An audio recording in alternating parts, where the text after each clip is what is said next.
Le prêt clé en main de la BCIMR, acheté.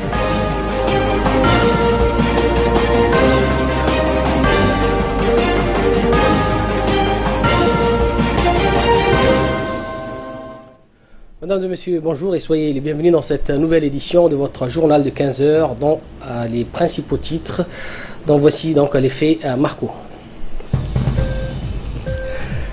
Le président Guelleh entame une visite officielle au Kazakhstan où il sera distingué pour ses efforts visant à promouvoir les finances islamiques.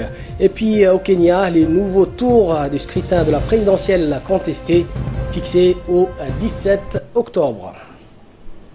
Le président de la République, Ismail Omar Guelleh, se rend à Astana, la capitale kazakh, pour une visite officielle de 24 heures. Le moment fort de cette visite sera la remise du trophée au chef de l'État par son homologue Nursultan Nazarbayev, président de la République du Kazakhstan, pour toutes les réformes que le président djiboutien a initiées en faveur du développement de la finance islamique en République de Djibouti.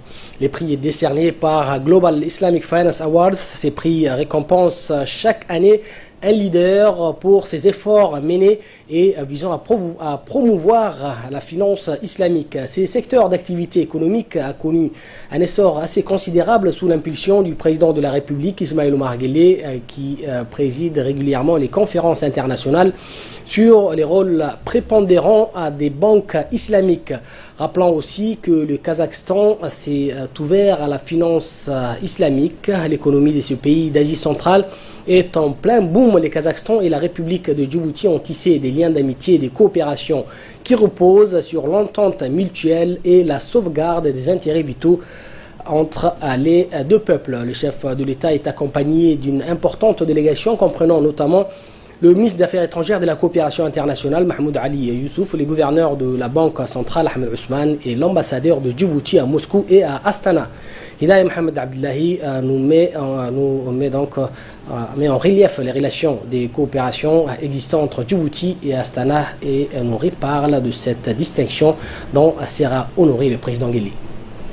Nous nous trouvons à présent à la capitale du Kazakhstan où le président de la République effectuera une visite de travail de 24 heures. À travers la capitale du Kazakhstan, les préparatifs pour l'arrivée du président de la République, son Excellence Ismail Omar Guelleh, vont bon train. Depuis ces derniers jours, l'ambassadeur de Djibouti accrédité au Kazakhstan avec résidence à Moscou, Dr Mohamed Ali Kamil, mène avec les officiels kazakhs les préparatifs pour la visite du travail du président de la République pour lui réserver un accueil chaleureux. Le chef de l'État devrait être accompagné d'une délégation comprenant du ministre des Affaires étrangères Mahmoud Ali Youssouf et les gouverneurs de la Banque centrale Ahmed Ousmane. Les moments forts de cette visite sera la remise du trophée au chef de l'État par son homologue M. Nursultan Nazarbayev, président de la République du Kazakhstan, pour toutes les réformes qu'il a initiées en faveur du développement de la finance islamique en République de Djibouti. Les prix lui est décerné par Global Islamic Finance Awards, GIVA, pour ses efforts inlassables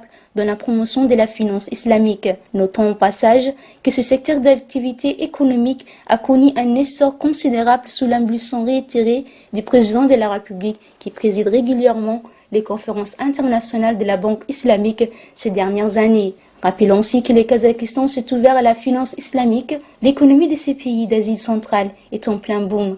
Le Kazakhstan et la République de Djibouti ont tissé des liens d'amitié et de coopération qui reposent sur le respect mutuel des intérêts vitaux de leurs deux peuples. À ce sujet, toujours, et pour nous donner plus d'informations, Samatar Saïd va nous rejoindre sur ce plateau. Merci Samatar d'être là. Bonjour. Expliquez-nous un peu en quoi consiste particulièrement cette distinction dont sera honoré le président de la République. Oui, effectivement. Oui, effectivement, Abdelrahman, le chef de l'État djiboutien se voit ainsi enrôlé par le monde de la finance islamique en raison de nombreuses initiatives prises en vue d'une plus grande insertion de la finance islamique à Djibouti et dans le monde. Il est effectivement à l'origine de l'éclosion du système bancaire à Djibouti qui a permis l'apparition de l'ouverture de multiples banques réagies par la finance islamique. Il a acquis aussi cette réputation de partisan effréné de la promotion et de la finance islamique lorsqu'il fit notre pays une plateforme privilégiée, un haut lieu de rendez-vous, des réunions, des conférences de la finance islamique. sous l'égide du président de la République, son Excellence Mohamed Guelleh, abrite régulièrement depuis plusieurs années la conférence internationale de la finance islamique. Notre pays avait également, quelques mois auparavant, abrité aussi sous le haut patronage du président de la République, son Excellence Mohamed Guelleh, un autre événement phare de la finance islamique, la publication de la version française du manuel de la vulgarisation de la finance islamique. Mais en dehors de la récupération de ce prix, le chef de l'État djiboutien s'entretiendra également avec les principales autorités politiques du Kazakhstan, dont le président Nursultan Nazarbayev. Les voies et les moyens d'accroître le niveau d'échange et de collaboration entre les deux pays et les deux peuples, ainsi que l'identification des partenariats gagnant-gagnant pour les deux nations seront essentiellement au menu des discussions.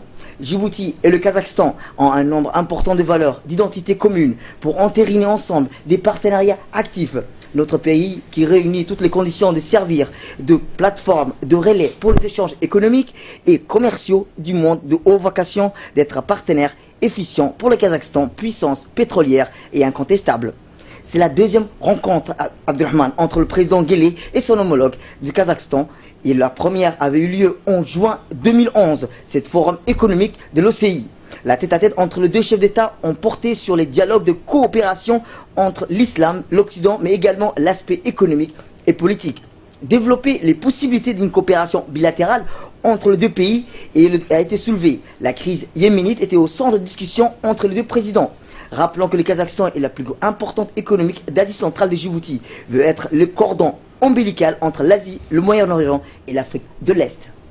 Merci pour ces explications, Samatar. Et dans le reste de l'actualité, un atelier de formation visant à faire connaître ou faire identifier le mercure et à savoir la quantité utilisée de ces produits dangereux pour la santé. C'est aujourd'hui au Palais du Peuple. Cet atelier d'échange, d'expertise et de partage d'expériences vise à mieux contrôler les rejets de mercure au cours de son cycle de vie et de protéger la santé humaine et environnementale. Il s'agit dans le cadre des efforts menés pour respecter la convention dite des Minamata sur le mercure. Cette convention placée sous l'égide de l'ONU a été signée le 10 octobre 2013 au Japon. Elle a été baptisée en référence à la ville de Minamata où des milliers de personnes ont été empoisonnées par des rejets de mercure.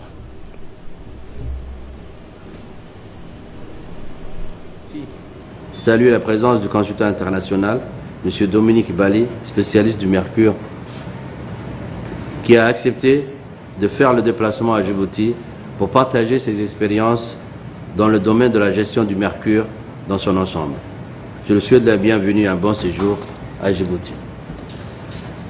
Mesdames et messieurs, nous vous avons invités afin d'échanger entre vous, experts, et partager vos expériences respectives sur les meilleures stratégies et méthodes d'identification et de quantification du mercure, et ce pour permettre à notre pays de se conformer aux directives de la Convention de Minamata sur le mercure.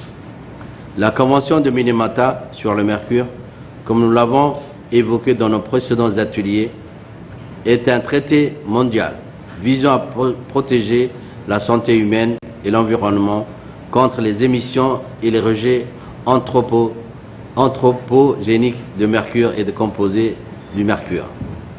La Convention a été adoptée le 10 octobre 2013 lors d'une conférence diplomatique tenue à Kuma.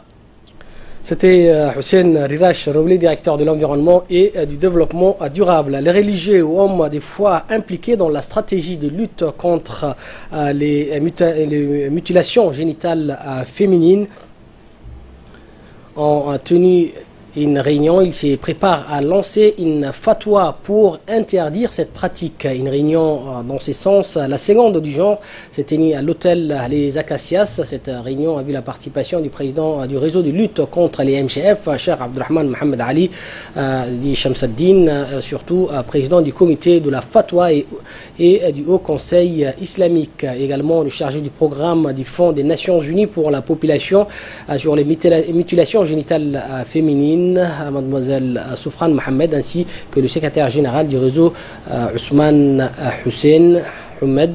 et Zainab Moussa Dawale, chef du service au ministère des Affaires étrangères.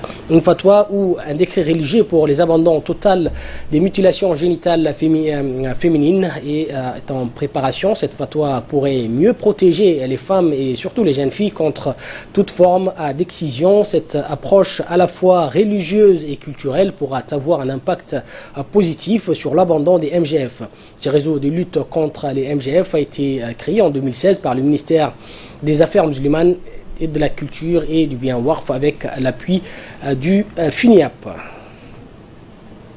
Une équipe de l'UNFD, l'Union nationale des femmes djiboutiennes, composée des responsables de la cellule pour promouvoir la santé familiale, s'est rendue hier dans la localité de Assamo, dans la région d'Ali-Sabié, en vue de sensibiliser les populations de la localité sur l'utilité d'appliquer le programme mis en place, et en particulier pour les femmes enceintes et celles ayant des enfants de 0 à 5 ans. Rappelons que ce programme gouvernemental est initié par le secrétariat d'État aux affaires sociales. Il s'inscrit dans le cadre de la lutte contre la pauvreté, où une assistance financière directe est apportée donc aux ménages vulnérables. Au total, quelques 200 femmes ont assisté à ces séances de sensibilisation et ont bénéficié des notions essentielles sur la santé de la mère, de l'enfant, notamment le suivi de la grossesse, l'alimentation de la femme enceinte et l'allaitement, le planning familial, la vaccination, l'allaitement maternel exclusif. L'équipe de l'UNFD poursuivra sa mission dans les localités de Ali Adé, notamment à Godayo ou à Kalaf et à Gestir. Afin qu'ils bénéficient des activités de sensibilisation axées sur la santé de la mère et de l'enfant. Et aussi, il y a une autre thématique qui concerne l'éducation. Comme bientôt il y aura la rentrée scolaire, nous allons aussi entamer ces volets, ces thématiques pour sensibiliser les parents à inscrire leurs enfants dans les écoles et à poursuivre leur éducation. Actualité internationale à présent, c'est avec Hussein Aouled que nous allons développer l'essentiel de l'actualité mondiale.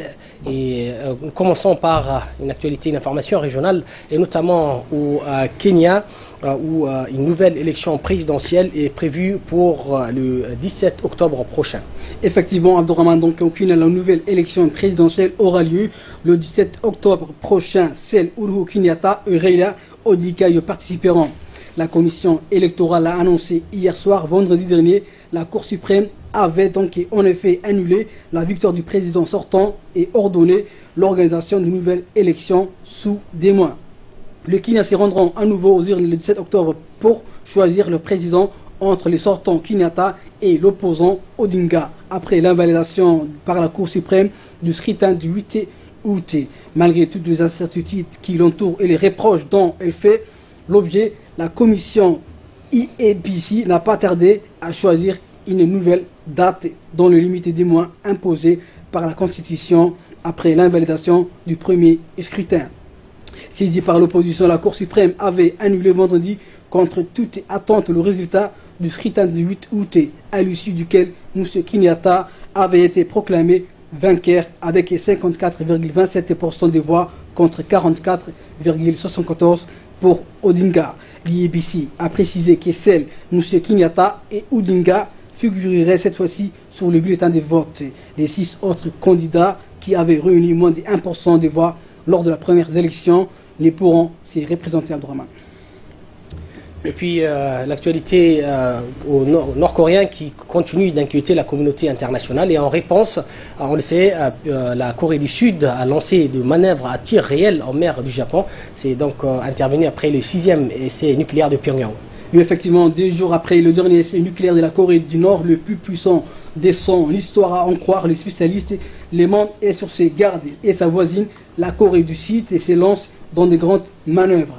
Un exercice naval à tir réel a débuté donc en mer du Japon après le manœuvre terrestre hier. L'objectif de Séoul est de dissuader Pyongyang de toute nouvelle provocation.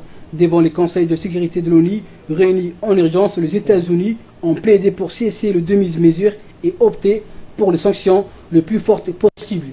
La Chine et la Russie se sont montrées réticentes et pour Washington, le régime de Kim Jong-un ne demande qu'une chose, la guerre.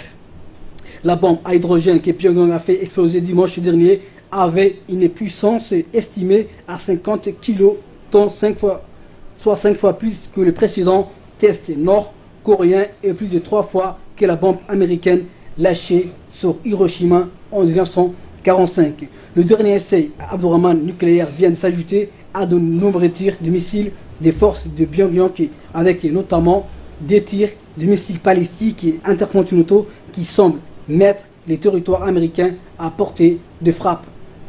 Et puis on reste toujours en Asie où le président chinois Xi Jinping s'est inquiété mardi des risques du montée du protectionnisme et en dépit d'un environnement économique mondial plus favorable et a plaidé pour un renforcement de la coopération entre les principaux pays émergents à l'occasion du sommet des BRICS organisé en Chine. Effectivement, le président chinois a souligné que les pays émergents avaient été le principal moteur de la croissance mondiale et qu'ils devaient coopérer étroitement donc pour construire une économie mondiale ouverte. La réunion des dirigeants des BRICS, Brésil, Russie, Inde, Chine, Afrique du Sud et d'autres pays développés a ainsi été donc l'occasion pour Pékin de plaider pour la libéralisation des échanges et de se poser en défenseur la mondialisation en rompant aux objectifs du programme America First du président américain Donald Trump. Xi Jinping qui a annoncé aussi que la Chine contribuerait à hauteur de 500 millions de dollars, soit 420 millions d'euros, à un fonds d'assurance et de coopérer entre deux pays de sites destinés à aider les autres pays développés à s'attaquer aux risques de famine et de santé publique. La Thaïlande, le Mexique, l'Égypte, la Guinée et le Tadjikistan participent en tant qu'observateurs à ces sommets de BRICS qui doit discuter de son élargissement en un groupe BRICS plus qui intégrerait de nouveaux pays donc membres. Voilà, c'était Hussein Aouled pour l'actualité internationale. Merci de nous avoir suivis. Prochaine édition à 22 h.